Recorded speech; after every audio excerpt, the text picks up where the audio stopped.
Bismillahirrahmanirrahim. Rabbi shalli sadri wa yassir amri. Indah antara Nabi Muhammad sallallahu alaihi wasallam wa malaikatu asyhadu an la sasana narun malifan kitab ala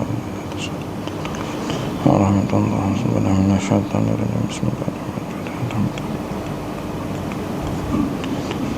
Bismillahirrahmanirrahim.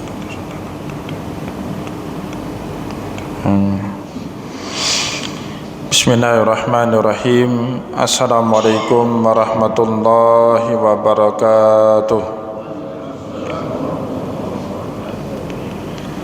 Alhamdulillahilladzi ja'ala al-ilma taharatan lin-nufus wa nuran lil-basair wa hadiyan ilal jannah. Asyhadu an la ilaha illallah wahdahu la syarika lah wa asyhadu anna Muhammadan abduhu wa rasuluhu sahibul burhan. Allahumma salli wa sallim ala rasulikal karim Muhammad sallallahu alaihi wasallam wa ala alihi wa ashabihi wa man tabi'ahu bi ihsanin ila yaumiddin, summa amma ba'du. Puji dan syukur senantiasa dan tidak pernah bosan-bosannya kita panjatkan kehadirat Sang Maha Pencipta Allah Subhanahu wa taala, yang mana dengan limpahan karunia-Nya, rahmat-Nya, hidayah-Nya serta anugerah-Nya kepada kita semua, kita kembali masih diberikan kesempatan, kesehatan dan usia panjang oleh Allah untuk sama-sama dan senantiasa mengabdikan diri kita di jalan-Nya dengan menjalankan segala perintah-Nya dan menjauhi semua larangan-Nya.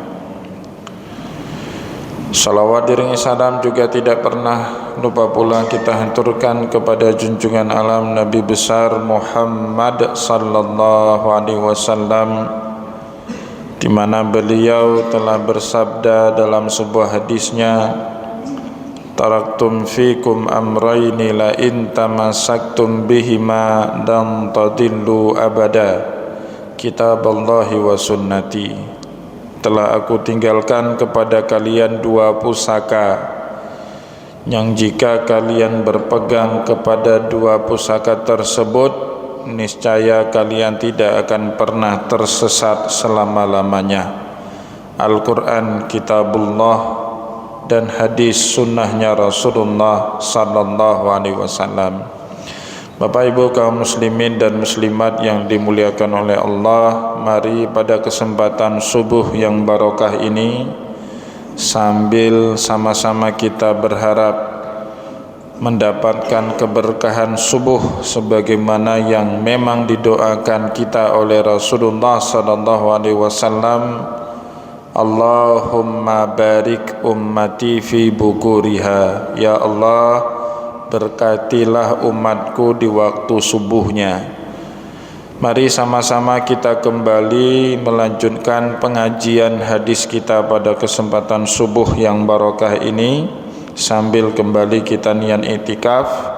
Kita kembali membaca kitab hadis Sahihul Bukhari karya Imam Abu Abdillah Muhammad bin Ismail bin Ibrahim bin Mughirah bin Bardizbah Al-Bukhari Asy-Syafi'i rahimahullahu ta'ala anhu. Dan insyaallah bahasan kita pada subuh kali ini telah memasuki pembahasan kitab yang ketiga. Kitab yang pertama kita telah membahas bab atau kitab Badu'ul Wahyi, kitab awal mula turunnya wahyu kepada Rasulullah. Dan juga kita telah mengkhatamkan kitab yang kedua di dalam Sahihul Bukhari, Kitabul Iman, kitab yang membahas segala bentuk hadis yang berbicara mengenai iman. Dan alhamdulillah kita pada hari ini merupakan pertemuan ketiga kita di dalam Kitabul Ilmi, kitab segala hadis yang membahas mengenai ilmu.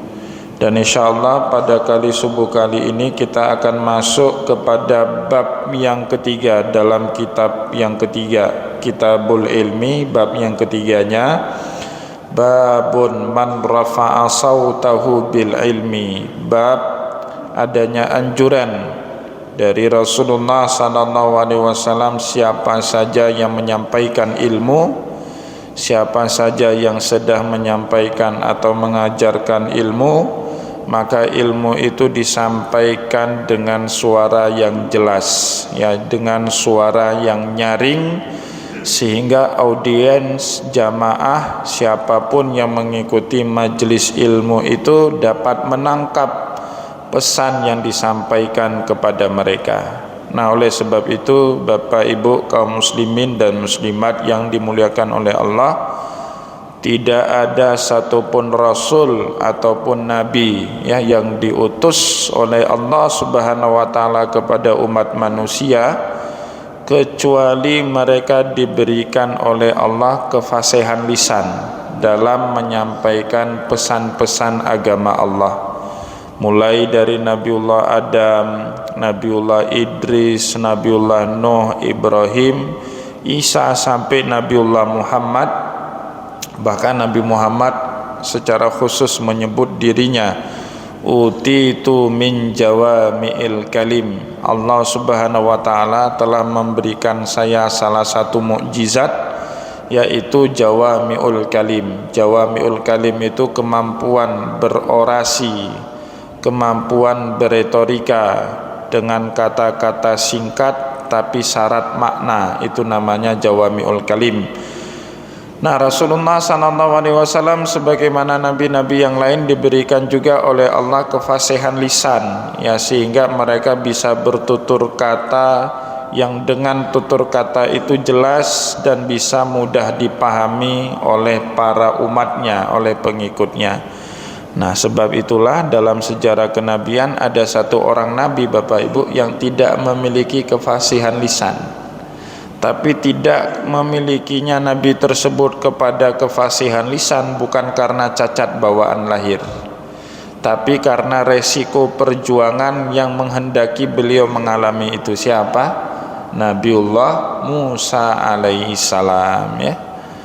Jadi disebut dalam Al-Qur'an wala yantaliqu lisani fa arsil ila Harun. Nah, di situ para ulama menafsirkan kenapa la yantaliq, lisannya Nabiullah Musa itu tidak mudah berbicara.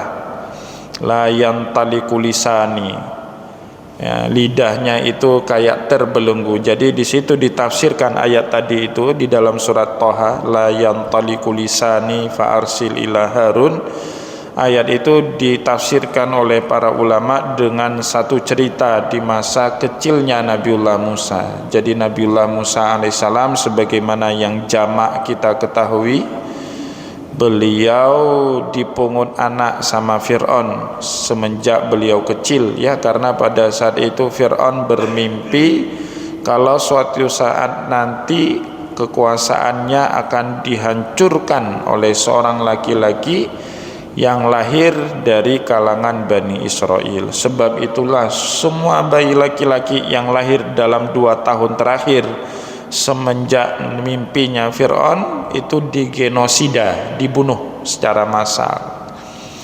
Ibunya Nabiullah Musa diberi wahyu oleh Allah, fa'auhayna ila ummi Musa an ardi'i fa idza khifti alaihi fa'alqihi fil yammi wa la takhafi wa la tahzani. Kemudian diminta untuk Nabiullah Musa itu ditenggelamkan mengikuti aliran sungai Nil. Ternyata kemudian Nabiullah Musa diselamatkan oleh istrinya Fir'aun. Semenjak itu Nabiullah Musa diasuh, dibesarkan di dalam lingkungan keluarga besar Fir'aun. Tetapi ya Nabiullah Musa tetap dia berdarah Bani Israel, tidak berdarah Fir'aun. Dia itu selalu setiap kali Fir'aun menggendong dia, ya, Nabiullah Musa waktu itu masih sangat kecil, setiap kali digendong, setiap kali Fir'aun mengajak main Musa kecil, itu Nabiullah Musa punya kebiasaan menjambak jenggotnya Fir'aun, ya. Fir'aun itu punya jenggot selalu dijambak sama Nabiullah Musa. Akhirnya Fir'aun itu berperasaan, ini kayaknya anak Bani Israel, tidak senang dengan saya. Maka diujilah anak itu dengan mihnah. Ya, mihnah itu ujian, cara orang dulu menguji apakah perasaannya benar atau salah, dengan ditaruh dua benda di hadapan Nabiullah Musa, dan pada dua benda itu diisyaratkan, kalau benda pertama yang diambil berupa sekeranjang buah apel merah, maka Nabiullah Musa ada itu akan dibunuh. Berarti benar ini anaknya Bani Israel.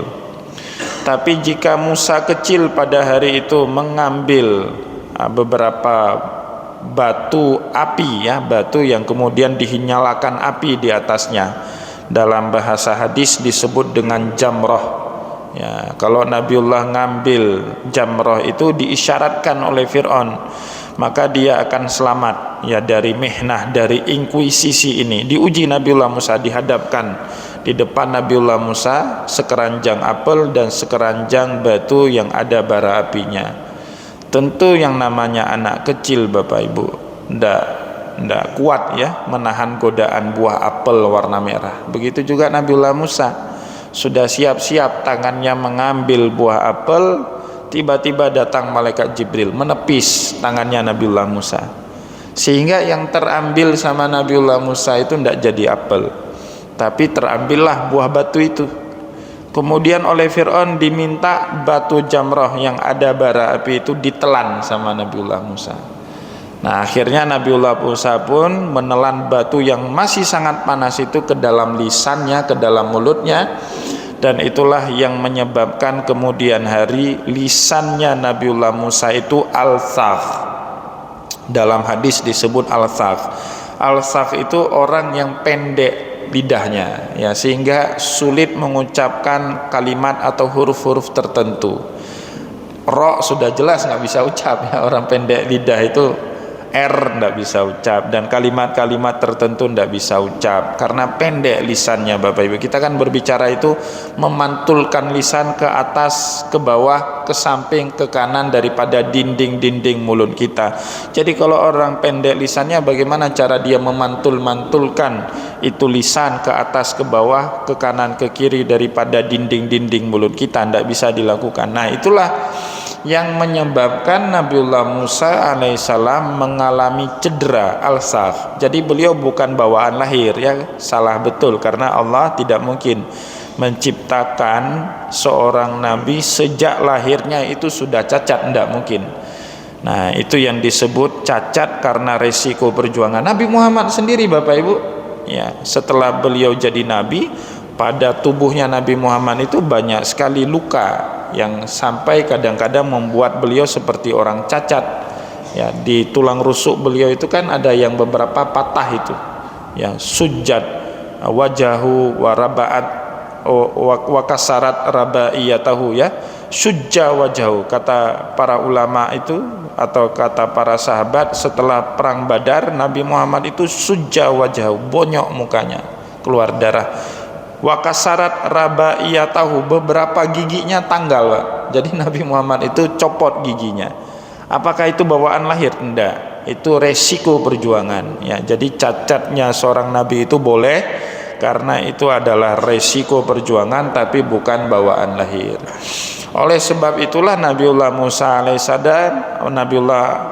alaihissalam menyadari betul kekurangannya ini.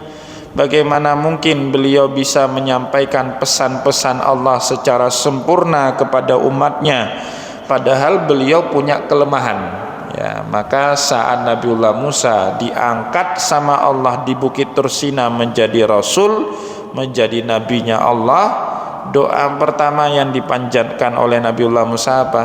Rabbi syrahli sadri wa yassirli amri. Nah, akhirnya jadi doa kan bagi kita. Kalau kita nggak fasih ngomong, doanya adalah doa Nabiullah Musa. Wahlul uqdatan min lisani yafqahu qauli. Lepaskanlah belenggu dari lisan saya. Yafqahu qauli, sehingga banyak manusia bisa memahami pesan yang saya bawa. Bukan hanya itu, kemudian Rasulullah juga Nabiullah Musa mengajukan proposal tambahan kepada Allah. Waj'al li waziran min ahli Haruna akhi ushdud bihi azri wa asyrikhu fi amri waj'al li wazira, tolong berikan saya seorang pembantu dalam berdakwah ini. Waj'al li waziran min ahli, dari keluarga saya sendiri. Maka Bapak Ibu, nepotisme itu antara ada dengan tiada itu. Nabiullah Musa itu enggak minta nabi itu dari orang lain, Pak.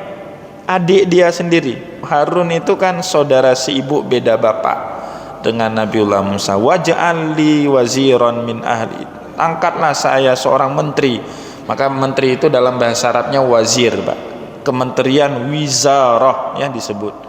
Kenapa? Karena dia tugas utamanya membantu presiden. Begitu juga Nabiullah Harun, tugas utamanya itu membantu Musa, terutama jadi juru bicaranya Musa. Jadi Nabiullah Harun itu jadi nabi karena proposalnya Nabiullah Musa alaihissalam. Waj'al li waziran min ahli. Siapa yang dijadikan, yang diminta sama Nabiullah Musa untuk menjadi pembantunya?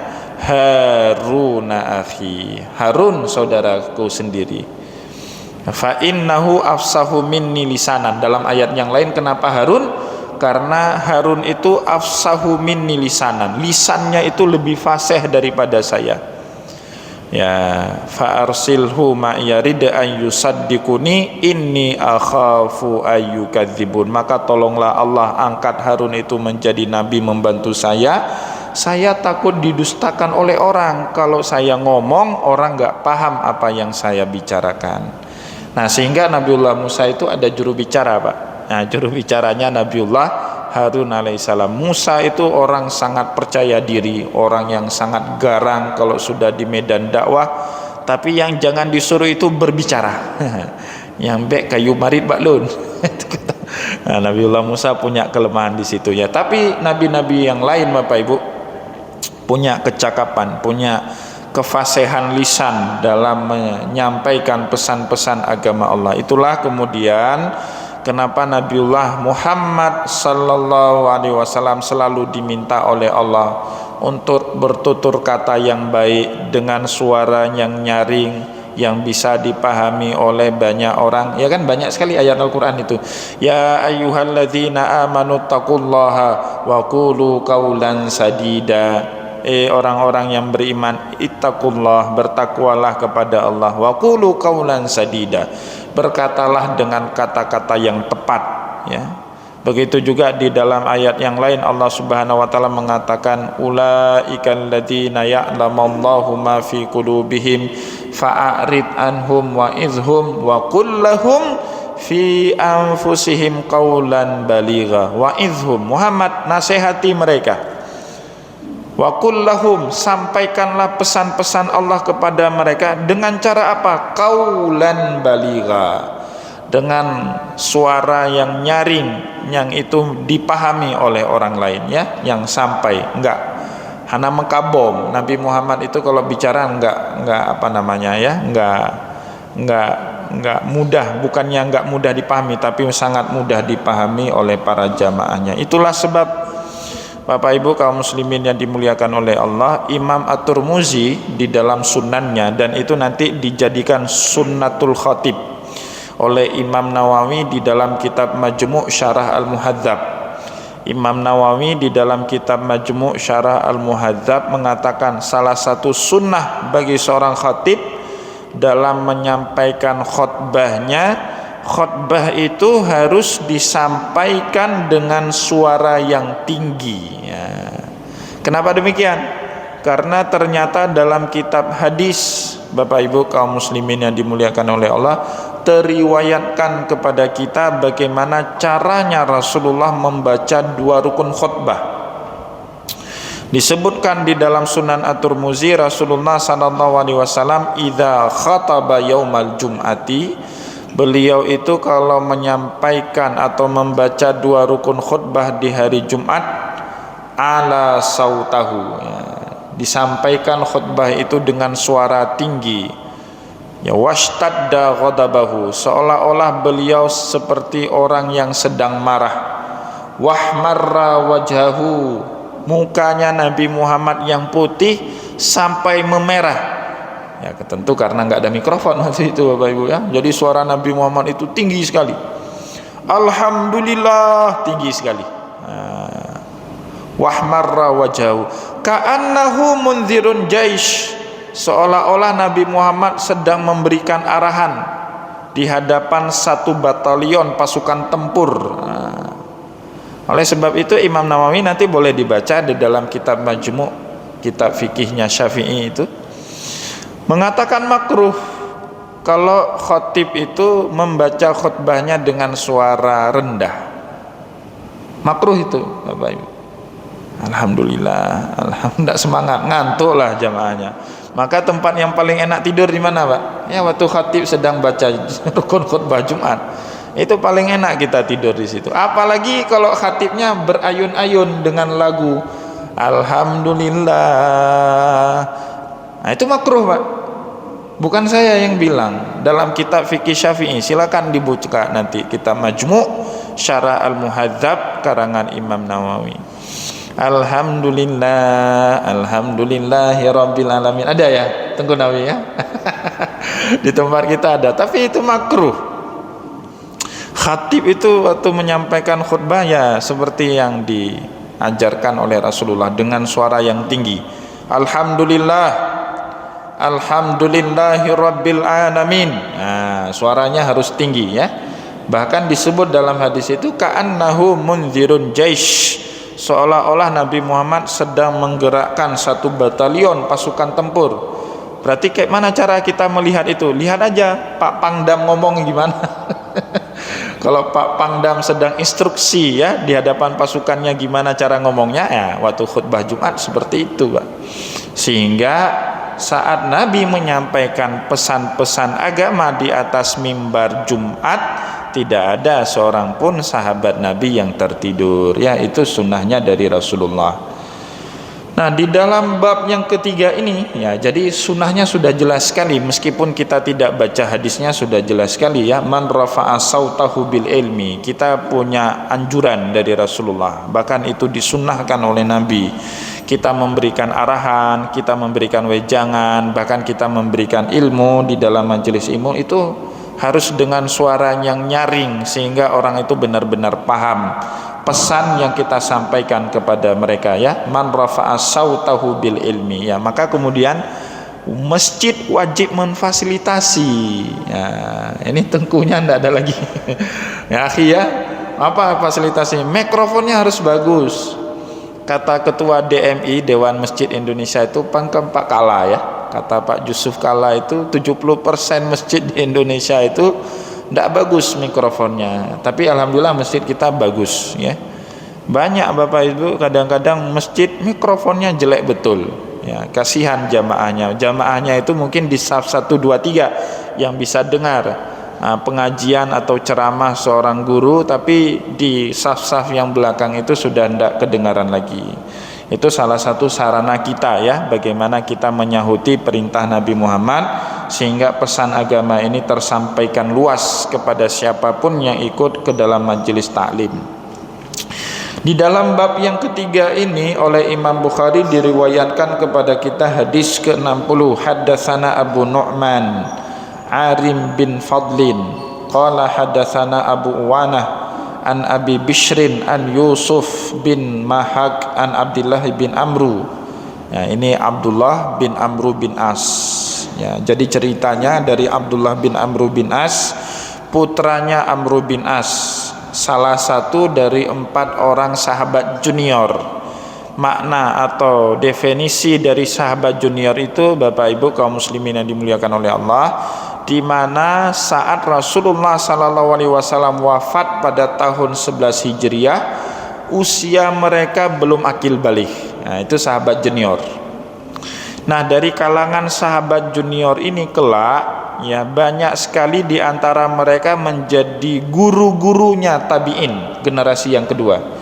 Karena generasi yang kedua ini Pak terpaut usia terlalu jauh dengan sahabat-sahabat senior seperti Abu Bakar, seperti Umar, sehingga generasi kedua tabi'in ini sungkan mereka kalau mau berguru kepada orang seperti Umar, Abu Bakar, Utsman, terpaut usia terlalu jauh. Ya misalnya kita mau belajar ke Tengku yang sudah sepuh, Pak, itu sungkan kita, takut-takut kita belajar, ya karena saking kagumnya kita kepada kewibawaan mereka. Akhirnya yang banyak menjadi guru kepada generasi kedua tabi'in itu siapa? Sahabat-sahabat junior. Nah, salah satunya di dalam ilmu hadis itu, Bapak Ibu, ada 4 orang sahabat junior yang kelak banyak sekali muridnya di kalangan para tabi'in. Nah, mereka disebut dengan Abadalah. Abadalah itu 4 orang yang berawalan nama Abdullah. Abdullah bin Umar, anaknya Umar bin Khattab yang pertama. Kemudian Abdullah bin Amru bin As, ya putranya Amru bin As. Dan yang ketiga Abdullah bin Abbas, putranya paman Nabi Abbas bin Abdul Muthalib. Dan yang terakhir Bapak Ibu, tapi yang terakhir ini belakangan jadi tokoh politik, ya, Abdullah bin Zubair bin Awam. Belakangan dia jadi gubernur Mekah, berkonflik dengan Muawiyah, ditangkap oleh putranya Muawiyah, Yazid bin Muawiyah. Kemudian inilah orang yang pertama sekali mati dipancung, ya, matinya dipancung, Pak, sahabat ini yang terakhir, ya, karena main politik. Abdullah bin Zubair, putranya Zubair bin Awam, dari pernikahannya dengan Asma binti Abi Bakrin. Siapa Asma? Putrinya Abu Bakar, kakak kandungnya Sayyidah Aisyah radhiyallahu anha. Jadi kalau ditanya mana dalil, ya, kita boleh sholat 2 rakaat terlebih dahulu sebelum kita mati, ya. Karena Rasulullah nggak lakukan itu, ya. Rasulullah kan matinya normal, Pak. Biasanya orang yang akan dieksekusi mati itu kalau dia Islam dan Islamnya baik, permohonan terakhirnya kan pasti minta sholat 2 rakaat dulu. Ya, saya dengar itu dan saya baca berita Freddy Budiman yang kemarin tokoh narkoba itu. Ya, salah satu permintaannya sebelum ditembak mati sama Algojo itu dia minta sholat 2 rakaat dulu. Wah, dari mana itu dalilnya? Kalau orang salafi sudah vonis terus bid'ah, nggak dikerjakan sama Rasulullah. Tapi Bapak Ibu, karena kita bukan ahlus sunnah saja, ya, kita bukan ahlus sunnah, tapi kita ahlus sunnah wal jamaah. Maka kita tiru juga selain sunnahnya Nabi, sunnahnya jamaah sahabat Nabi. Nah, salah satunya siapa? Abdullah bin Zubair bin Awam.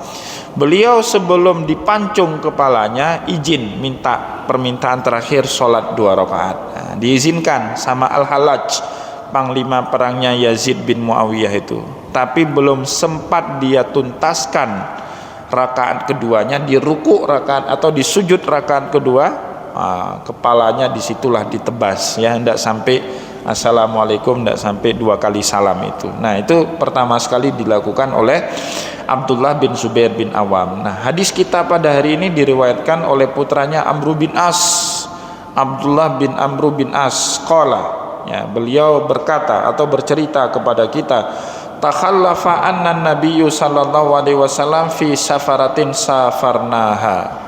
Suatu hari kami melakukan perjalanan jauh bersama dengan Rasulullah. Fatakhallafa anna nabi, dan Rasulullah dengan rombongannya tertinggal jauh di belakang kami. Jadi dalam rombongan biasanya Rasulullah itu membagi-bagi ruku. Persis Bapak Ibu, kalau kita baca hadis, cara Nabi Muhammad melakukan perjalanan jauh itu persis seperti gerakan pramuka. Kalau Bapak Ibu ikut pramuka itu kayaknya dari Nabi itu. Pramuka itu kan ada kelompok yang jalan di depan. Ya, apa itu? Cara'uh, ya, kelompok yang jalan di depan itu pembuka jalan. Kalau pasukan militer mungkin pasukan infanteri, ya, masuk dulu untuk bertempur, nanti baru belakangan masuk kavaleri dan seterusnya, kan. Jadi Rasulullah membagi-bagi kelompoknya itu. Pasukan depan buka jalan, kemudian pasukan tengah dan pasukan sapu jagat. Yang belakang itu pasukan sapu jagat, kalau ada yang tertinggal, ada barang yang terjatuh atau ada yang keletihan, maka mereka yang akan menyelamatkan yang terakhir itu, Bapak Ibu, kelompok yang terakhir. Nah, dalam satu perjalanan jauh, Abdullah bin Amru bin As ikut rombongan Nabi, tapi mereka sudah jauh di depan, Nabi Muhammad tinggal di belakang. Fa'adrakana waqad arhaqna sholatu wa nahnu natawaddau. Ya, tiba-tiba sudah masuk waktu sholat dan kami pun menghentikan kendaraan atau tunggangan kami untuk menunaikan sholat. Wa nahnu natawaddau, dan kami pun berwudu. Ya, sebagai salah satu syarat sah sholat itu kan taharah. Kalau berhadas kecil ya wudu. Nah, maka para sahabat pada saat itu berwudu. Rasulullah belum sampai ke tempat itu. Faja'alna namsahu ala arjulina. Ya, sampailah kami kemudian menyapu ya di atas kaki kami. Nah, itu Bapak Ibu khilaf di antara para ulama fikih. Yang wajibnya ketika kita berurusan dengan kaki itu dibasuh atau disapu. Kalau kita merujuk kepada firman Allah pada surat Al-Maidah ayat 6, itu Allah punya dua istilah, ghuslun dan mashun. Ghuslun itu maknanya apa Bapak Ibu? Membasuh. Jadi makna membasuh itu di dalam fikih isalul ma, mengalirkan air sampai air menetes dari anggota tubuh itu. Kalau sapu ndak mesti isalul ma, ndak mesti meneteskan air, cukup tangan kita yang basah kemudian kita usapkan kepada anggota tubuh yang diwajibkan untuk disapu. Ya, misalnya anggota tubuh yang wajib dibasuh itu farsilu wujuhakum. Nah, Allah suruh kita basuh muka. Ya, harus ada tetesan air dari muka kita. Tapi ketika Allah mengatakan kepala, Allah mengatakan wamsahu biruusikum. Ya, sapulah kepala kalian. Bukan wajib dibasuh kepala itu, tapi disapu saja. Nah, kaki bagaimana? Masalahnya kaki itu Bapak Ibu diatofkan oleh Allah dengan kepala. Kan ayatnya berbunyi wamsahu biruusikum wa arjulakum. Kita yang bermazhab Syafi'i Bapak Ibu, pada saat itu kita baca wamsahu biruusikum wa arjulakum, barisnya fathah. Karena kata wa arjulakum jamak daripada kata rijlun, menurut ulama yang bermazhab Syafi'i tidak diatofkan kepada kepala. Karena kalau diatofkan kepada kepala, barisnya harus kasrah. Wamsahu biruusikum, kasrah. Kalau kita baca ayat itu wa arjulikum, kasrah, maka hukumnya kaki sama dengan hukumnya kepala. Sebagaimana kepala wajibnya disapu, maka kaki juga wajibnya disapu. Kenapa? Karena itu ataf maktuf. Sebelum kata ru'us masuk huruf jar ba, wamsahu biru'usikum, maka bacaannya kasroh. Nggak boleh biru'usukum, nggak boleh, salah itu. Atau biru'usakum, salah. Ya, tapi baca yang benar wamsahu biruusikum karena masuk harful jar ba. Maka kalimat setelahnya ya seharusnya juga bacanya wa arjulikum. Ya. Tapi mushaf kita bermazhab Syafi'i, kata rijlun tidak dibaca dengan arjulikum tapi dibaca wa arjulakum. Diatafkan kepada apa? Kepada muka. Farsilu wujuhakum, bukan wujuhikum, bukan kasroh tapi fathah. Wagsilu farsilu wujuhakum, basuhlah muka kalian. Farsilu wujuhakum, wujuhakum dikasrahkan haknya. Maka kaki juga harus dibaca fathah ya, bukan dikasrahkan, difathahkan haknya. Maka ketika sampai ayat wa arjulakum, bukan wa arjulikum, diatafkan kepada muka.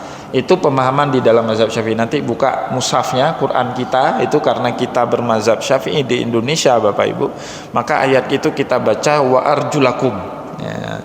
Tapi orang yang bermazhab Maliki itu membaca ayat itu wa arjulikum ya. Jadi nanti kalau ada orang yang baca wa arjulikum enggak usah tegur, benar itu.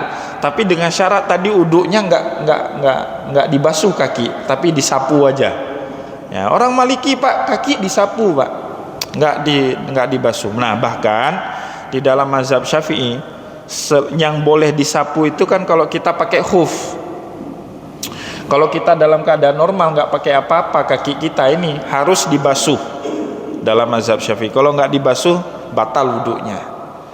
Tapi kalau kita pakai khuf itu kaos kaki yang terbuat dari kulit yang dia menutup mata kaki dan tidak tembus air, itu boleh kita sapu di atasnya. Kalau kita mukim 1 hari 1 malam, kalau musafir sampai 3 hari 3 malam. Bagaimana dengan kaos kaki? Mazhab Syafi'i tidak membolehkan membasuh di atas kaos kaki, karena kaos kaki itu beda dengan khuf. Apa bedanya? Pertama, dia tembus air. Khuf tidak tembus air, kaos kaki tembus air.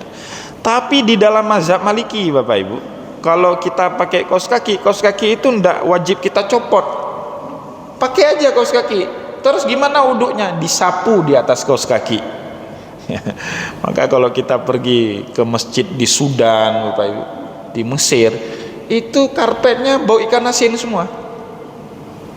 Di sana kan di Timur Tengah, masjid wajib pakai karpet, pakai hambal seperti ini, karena ada musim dingin, Mbak. Kalau musim dingin suhunya sampai 2 derajat, nggak sanggup kita sholat di atas lantai itu, dingin sekali. Maka pakai karpet.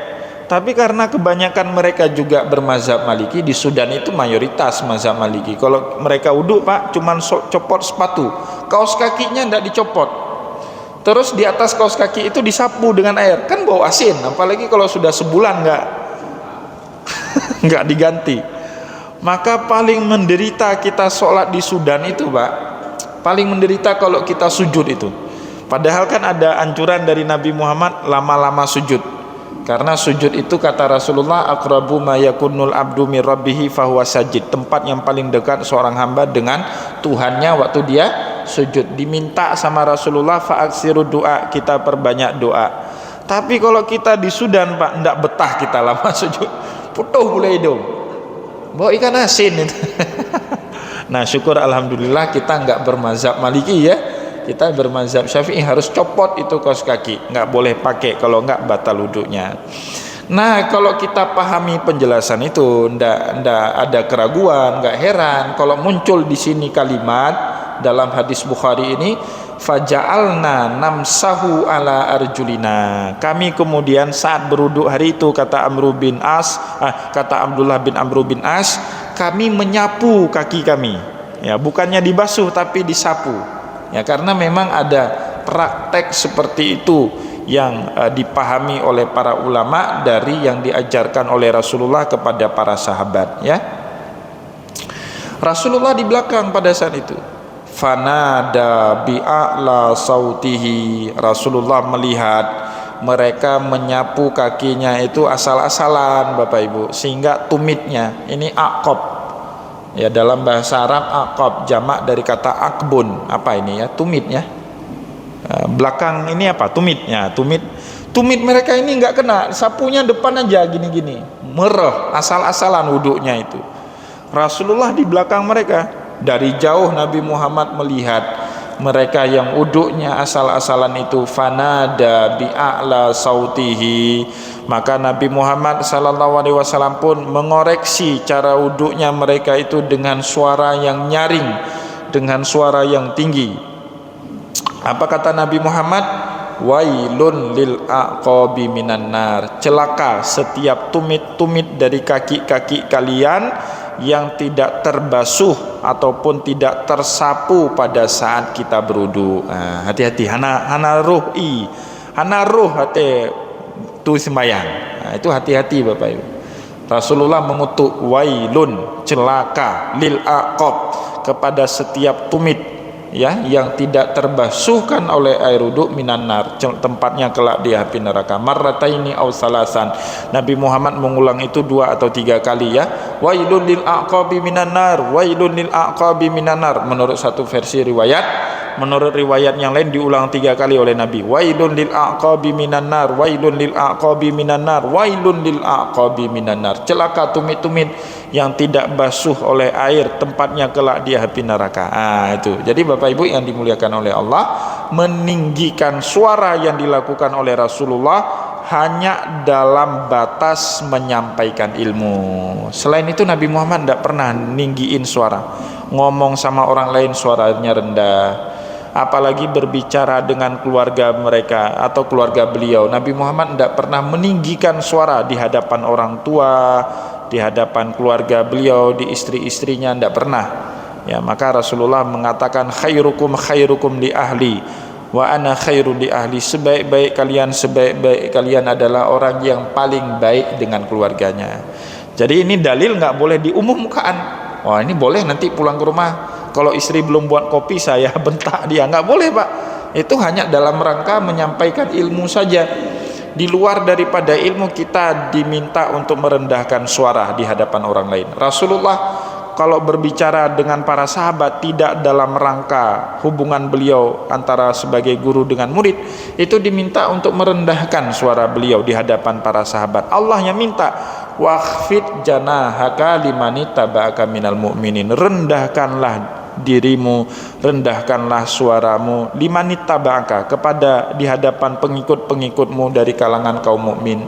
Sebab itulah Bapak Ibu, Amr bin As juga nanti di dalam riwayat Bukhari yang lain, Abdullah bin Amr bin As suatu hari dibawa sama Muawiyah, karena bapaknya Abdullah ini, Amr bin As, itu dekat dengan Muawiyah, ya, satu kelompok itu, ya, setelah dalam perang Siffin, ya, berhadap-hadapan dengan Ali, itu Amr bin As satu kelompok dengan Muawiyah, ya. Tapi Amr bin As ini bukan politikus, dia tidak mau main politikus, tapi ulama, ya, seorang ulama yang banyak mengetahui hadis dari Nabi Muhammad. Tapi Muawiyah selalu kalau berkunjung satu daerah bawa ulama, Bapak Ibu. Nah, ulama yang sering dibawa ini karena dekat dengan bapaknya adalah Abdullah bin Amr bin As.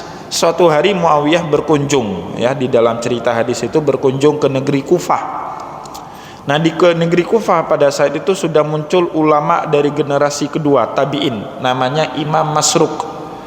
Jadi Imam Masruq itu dalam satu majelis bersama Abdullah bin Amr bin As bersama Muawiyah bertanya, Rasulullah itu bagaimana orangnya?